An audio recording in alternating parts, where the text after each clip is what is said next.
Hey everyone, my name is Sean Cecil from the Oculus Institute, and today I'm going to teach you about the Motivators Psychometric.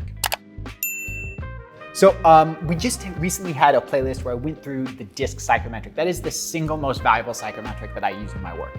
We covered the elements of D, I, S, and C. However, there is a second psychometric that I use, and this is called the Motivators Assessment. And if you go to the link that I gave you in the last video, www.oculusinstitute.com/DISC, D-I-S-C, and you take your DISC, you'll also get your Motivators Assessment along with it. So I wanted to do a video for you guys to go through the different motivators, because there are 7 different elements there, and just give you a quick rundown of how that plays out for you in your career. So the first motivator is the aesthetic motivator.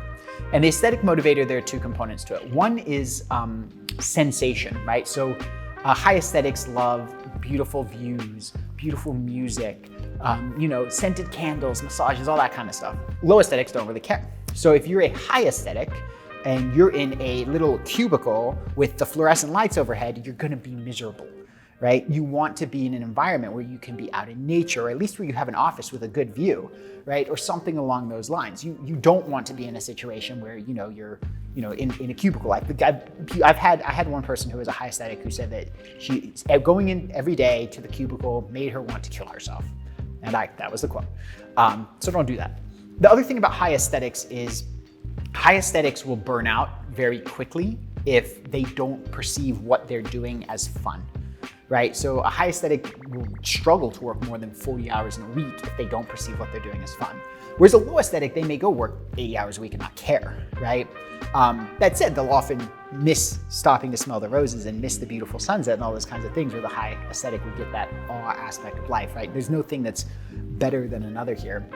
But if you're a high aesthetic, then realize it's very, very important that you craft fun into your career so that you can really, get that juice out of it and not be in a situation where you're burned out. The second motivator is economic, right? So economics are people who want a return on their money and their time. It's also about time. High economics love efficiency, right? So high economics do really well if they're in a position where they can earn more for putting in work, just like we were talking about high Ds with meritocracy, right? If you have someone on a commission sales plan where it's like, hey, if you do X, you get paid that, great, high economics love it, right? What they don't want to do is be in a situation where they're putting in a lot of time and not getting compensated accordingly. So this is why you'll see if you have jobs that require, high flying, intelligent people to work long hours, like strategy consulting or investment banking or that kind of thing, they have to pay a lot, right? Because the high economics there, they just won't put up with it without that level of pay. They will if they get paid a lot. They're willing to put in a lot of hours if they're getting paid a lot, right? Whereas if you're a low economic, the big risk that you have there is not being willing to ask for what you're worth in your salary, in your negotiations, or charge what you're worth as a freelancer and entrepreneur. So low economics, there's a lot of work that goes in if you want to be financially successful on, hey, this is the value I'm really delivering and I do deserve X amount. And going through an exercise where you're actually quantifying the value that you add in monetary terms is actually really important for low economics, because otherwise they'll shortchange themselves. The third motivator is individualistic. So individualistic is about 2 things. One is about uniqueness, right? So a high individualistic is gonna want to be doing something special or unique. They like the spotlight, they like to stand out. Whereas a low individualistic is gonna wanna be doing something where there are other people doing the same thing, where they can be like, hey, listen, we're all doing the same thing and you're doing it this way and I can just make sure that I'm in line, et cetera, et cetera. So the uniqueness is one aspect to think about.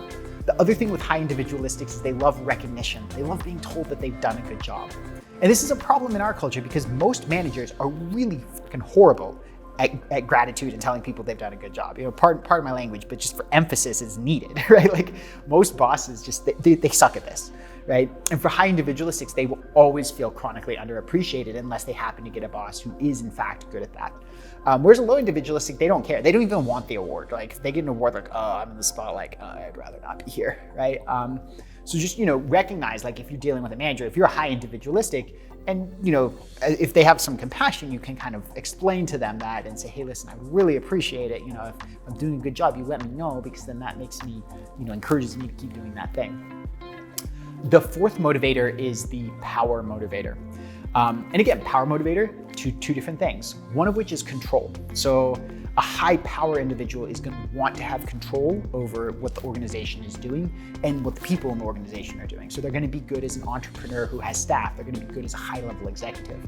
Whereas somebody who's like a mid-range on the power motivator isn't going to want to have that much control. They're just going to want to kind of do their own thing. They're best, they're autonomous, or maybe managing one or two people, but just leave me to my thing. I'm going to do my job. They don't want to be micromanaged. They want to have their autonomy, but they also don't want to be controlling much. And then a low power motivator, they actually do want to be micromanaged. They want structure. They want to be told exactly what to do. They don't want to be making the decisions. These are the kinds of people who say, hey, I want to be part of a collective or a collaborative, right? Or something like that kind of stuff, where there's other people and it's a group thing and all that kind of stuff. The other side of the power motivator is responsibility. So somebody at the lower end, one of the reasons they don't want that control is because they don't want to be taking responsibility for decisions, right? That's something that they just don't like it.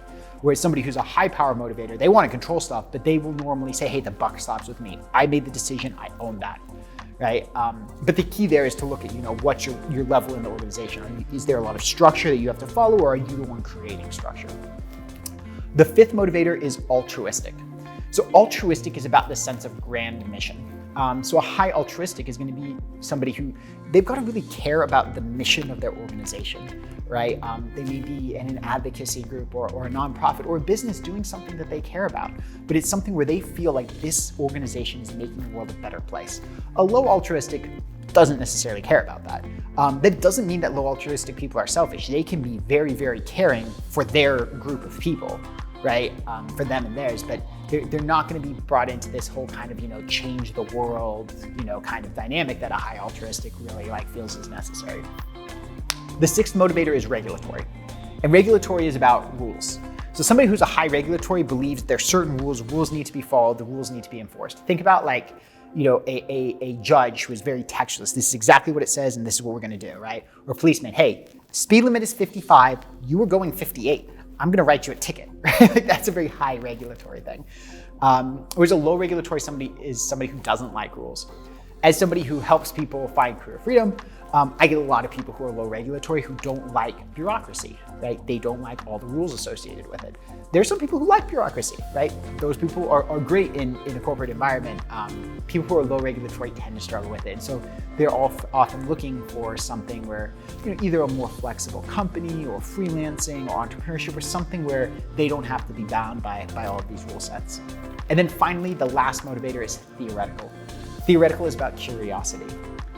You guys may or may not have guessed, I am a nuclear theoretical. I'm about as high as it gets. I love learning. I love information. And that's why I built a company based around me absorbing, processing, and transmitting information. But so if you're a high theoretical, you want to be in an environment that has constant growth. This is one reason why consulting can work really well for high theoreticals, like strategy consulting, because there's always a different case. There's always something new to learn. There's always a different challenge. Whereas a low theoretical is like, hey, I want to develop the set of skills that I need to do the thing, and then I just want to do the thing. I don't want to be constantly having to learn new stuff. So guys, those are the motivators. Combine that with the DISC and you're already gonna have a ballpark of what are the careers that are gonna work for you. And that's something that most people never get. They're just throwing darts in the wind. But by combining these two psychometrics, you can get things definitely in the right ballpark. To get all the way deeper is gonna require a little bit more, which is gonna be the values, which we're gonna be diving into in the next video. Hey everyone, I hope you enjoyed this video. If there's something that resonated with you, maybe a new connection that you made or some information that shifted your perspective, if you found value here, then I want to give you one last gift. So I've put together a free diagnostic that I call a checkup with the career doctor. Short list of questions, and as you answer them, it's going to give you a readout of where you stand on the important metrics of career fulfillment, right? How happy are you with your job and how good a fit is it? Right? Financial success, which we all know, and then internal alignment, which is your level of inner peace and the inner resources that you have to bring to creating the life that you want. Additionally, it's also going to show you which areas you can improve on to get those metrics moving in the right direction, as well as how can we at the Oculus Institute help you make progress. So it's totally free, 100%. All you have to do is just go to www.oculusinstitute.com/purpose quiz, right? No spaces, no dashes, just oculusinstitute.com. That's OCULUSINSTITUTE.com/purpose quiz. and you can take it totally for free.